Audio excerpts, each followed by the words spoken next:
Hello and welcome to the Jerich Show. I'm Javvad Malik, and alongside me, unfortunately, as always, is none other than Erich Crone. How are you doing, sir? Yeah, it's great to be here today. Great to be here today. Looking at you reminds me of the time a horse walks into a bar and orders a beer, and the bartender says, "Why the long face?" Ha, ha, ha, ha. Ah. So work's been that good this week, has it? It's definitely been a week or two, and I think we may have something to talk about with that. We do. And this isn't just our opinion. It's not a falsified opinion. This is from highly respected doctors and medical researchers, and probably the WHO, not the band, the World Health Organization.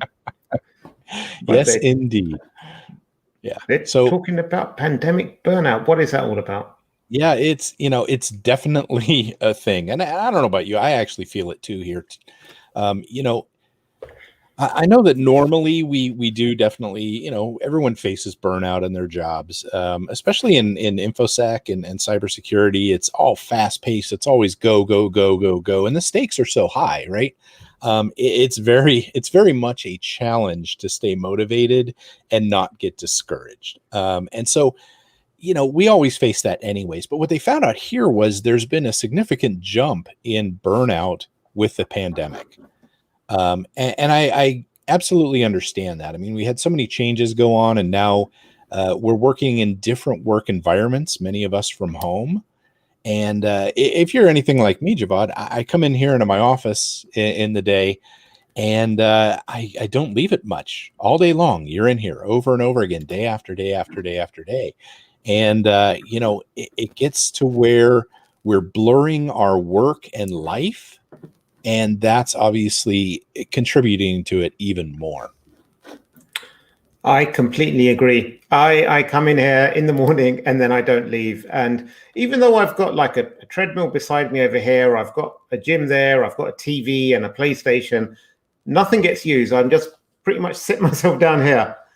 And one thing I find, especially in our jobs where we are often required, like prior to burnout, we would burnout prior to the pandemic. We'd often go to events and conferences and present there. And the way it used to work was there's an event going on. So you'd leave in the morning, you'd get there, you'd network with people over breakfast, you'd listen to some of the other talks, you'd take some ideas away, you'd exchange business cards, you'd give them feedback, you'd normally deliver your own presentation. You'd answer questions afterwards. Some people would have some questions or disagree with you or want some more clarification about what you spoke about. And it would be a very good learning experience. It'd be a very rich experience. And then you'd come home, and in between, maybe you'd get a few urgent emails and you'd respond to that. And now that's all lost. So now the typical day is like, if I have a presentation at 10 o'clock in the morning, I'll log on to the platform at about 9:30. Maybe I'll catch the tail end of the talk previously. But at that time, I'm more worried about, does the audio work? Is my internet going to flake out? Are any of my kids going to run into the room? I'll do my presentation. And a lot of these organizers are learning how to do a virtual conference as they go along. And then at the end of it, it's like, okay, that's over. Oh, and now I have my whole days of work to do. And maybe that will involve another presentation later in the day. So it just feels very fully on all the time. There's not enough time to have any of those rich interactions. And it just almost feels very operational. It's almost like everything's a ticket and you're just like going through them in priority order, trying to get through them. So I definitely do feel it. I do feel it's I wouldn't say I'm burnt out, but I definitely feel it's not as pleasurable as it used to be in the day job. Yeah, there's a lot to be said for the human interaction within an office environment or within whatever environment it is. Like you said, I've traveled a lot, and just even the human interaction out and about, meeting new people, seeing new things, that constant stimulus from different things like that, and just being able to talk to people face to face is a big deal that I think a lot of people don't realize how much they miss. Now, I know there's been folks that have worked from home for a long time, and of course you get used to that and you deal with that there. But under the pandemic, there's been limited opportunities to even get out and away from that. Like I know you've worked from home for quite some time. I typically have not. And so it's different for both of us there. But I think there's a lot to be said for the fact that the pandemic has definitely increased, the challenges in our jobs. And I think that's leaning towards a burnout part. I mean, there's days that you walk away from the screen right now and I'm spent. I got nothing left, and I think that's part of it. Yeah. And like you alluded to before, there's that blurring of home and work life, because it's not just me that's burnt out, it's the kids that are burnt out from being at home all day, or the wife. And so I'm finished, I go in and my wife's like, you look after the kids now, or the kids want some attention, and I'm spent, they're spent, everyone's spent. So it just feels like there's not real much respite anymore. And, there's only so much Netflix you can watch. Yep. So, I mean, for everyone out there, keep your chin up, try to do some stuff, get out and about, walk around some, make sure you're taking breaks. That's all important stuff that you need to do. And, reach out to people on the phone, which is a weird thing for some age groups and demographics. But, maybe call somebody, chat with them like that. It may help you out there, but be aware of the fact that you're not alone if you're feeling this right now. That's right. So moving on to something more cheery and upbeat, Barnes & Noble got hacked. So Barnes & Noble, they're a big book company. Well, they were really big before Amazon started eating everyone's lunch, but they're still one of the larger book publishers out there. And talk us through what happened here, Eric. Yeah, so apparently on October 10th, they ended up having some sort of a breach happen. And I haven't seen details on this yet, but I know on the 15th, they notified a bunch of people that their information had been compromised. Okay, so they had a breach. They did say that it wasn't credit cards, it wasn't some things like that, but it was their home address, their email address, their phone number, stuff like that, which honestly for scammers and attackers, that's brilliant when you can put all that kind of stuff together right there. It even had some order details and things like that. So unfortunately, we don't know all the details of this. We don't know if it's ransomware with exfiltration, although I did hear that some folks had stated that they were having problems with their point of sale registers over the weekend, which could have been related to that. We'll have to see kind of how that plays out. I do give them kudos, though, for turning around and very, very quickly letting people know, right? They did inform the people pretty quickly. They gave them some information, although we don't necessarily know exactly what else is involved. Yeah, exactly. And on the screen, there's the notice that they sent out. Let me just make that bigger. It's possible that your email address was exposed. As a result, you may receive unsolicited emails. And I think they should have been a bit more tied to their, make it specific. It's not just unsolicited emails. They could be actually phishing emails. They could be impersonating Barnes & Noble. I think this was a learning opportunity, an opportunity they could have provided some learning to their customers. But then again, kudos to them. In the second paragraph, they're like, we don't know if any personal information was exposed. We do retain, whatever. So they're being quite open that, they don't know exactly what happened or how it happened, but something did happen.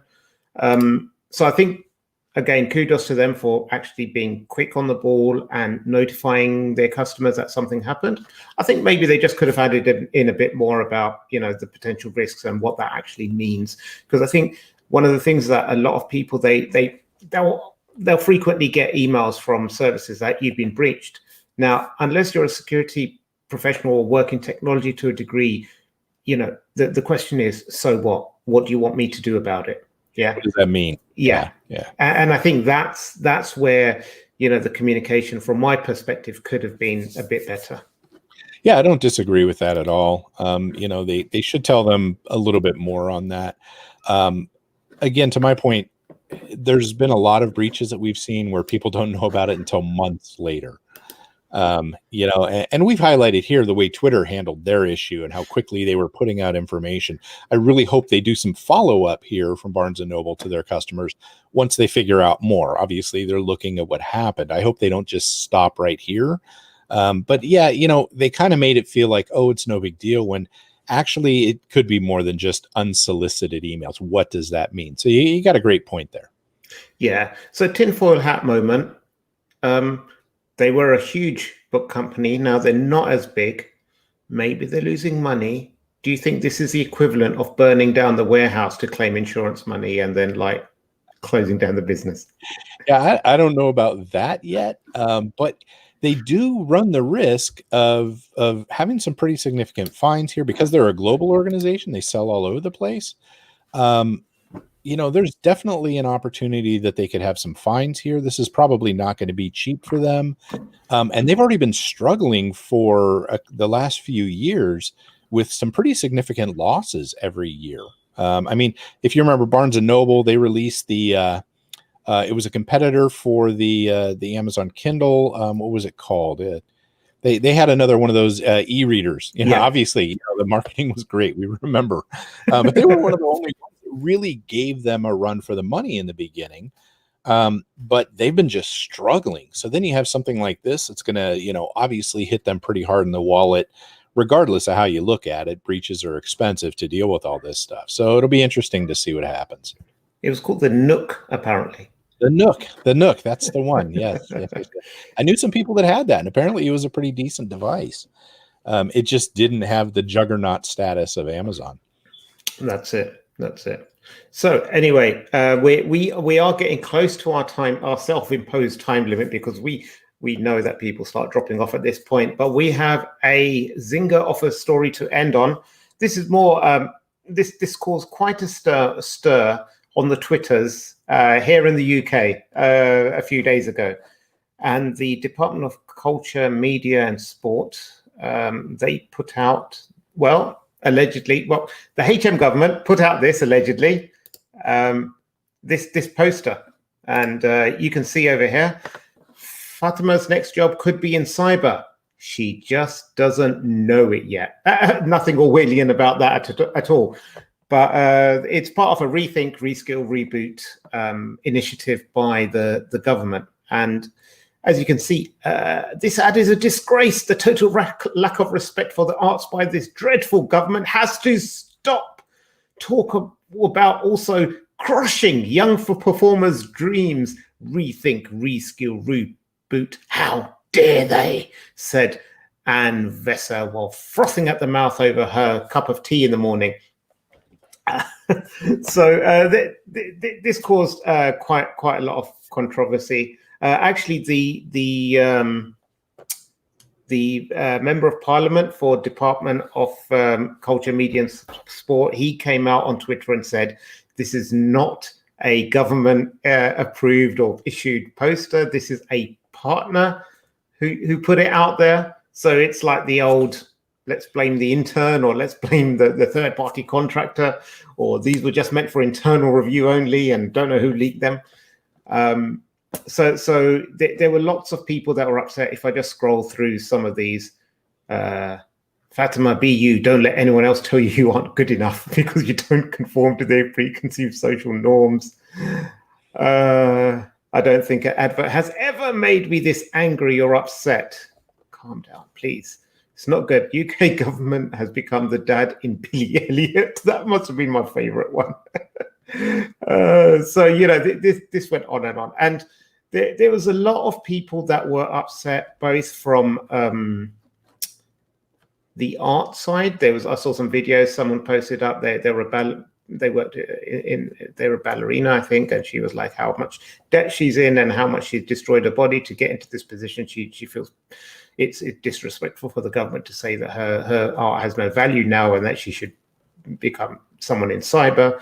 There are people in security who were talking about how this is so tone deaf, and you can't just willy-nilly just waltz your way into a career in cyber. The bigger perspective is that actually this was part of a larger campaign. It wasn't just ballerinas. And so there were a lot. There's actually part of a campaign. So you see one of the adverts is here, but there was people who were like engineers and mechanics and what have you. So it wasn't just targeting the arts. So there is a bit more nuance there. But hey, why let the truth get in the way of a good bit of outrage? Well, this is definitely a lesson in how unintended consequences can come from this. right? And everything you say or do or put out there could possibly be misconstrued. People are sensitive to certain things that we may not realize. It's very, very difficult to try to do that. And you and I, in the roles we're in, where we tend to be very public all the time, we try to be very conscientious of that, right? Because you just don't know. And I've seen people, they didn't even mean to offend somebody or upset somebody, and they said something that all of a sudden was a big deal. And that was certainly not their intent, right? But this is a lesson in a couple of different things. One, we've become very sensitive to things in our modern world. And it's very easy to have a voice out there. And I'm not saying that that's wrong. I'm saying that this is what we see now. So if this was prior in a print ad years ago, that's probably, even if it would have been horrible, to the point that we don't know, rarely would have made a splash because nobody would have heard about it. But these things really can get in there. And then, of course, people, once they see that point, sometimes they'll agree with that where they may not have seen it before, et cetera, et cetera. So it can kind of snowball. And for me, it's a lesson in how quickly something with the semi-good intentions can be taken wrong and or be made wrong. You're muted. You're doing a fine job on mute. I was trying to hide my clicks as I was looking for something relevant to share. Timely topics poorly presented, folks. That's our tagline for a reason. Yes. No, I think you're absolutely right. And there's hold on, let me just get back to my screen properly. You have to be very, very careful as to what you say, because people are very stressed out. It's just a global phenomenon. People are severely stressed, and you have to be very, very sensitive to how you actually put across your message. It's really easy to just say, hey, that looks like a good campaign, when you have job security or you have money in the bank and you don't have to worry about how you're going to pay next month's rent. But that isn't the case for a lot of these people. So you need to be very careful and conscientious about it all. And people say about how there's outrage and there's you can't post anything like this on social media without the pitchforks coming out. And I say you're lucky. This is like, still, it's just an online thing. And I'm reminded of this, one of my favorite quotes by Mike Tyson, the philosopher of social media. And social media has made y'all way too comfortable with disrespecting people and not getting punched in the face for it.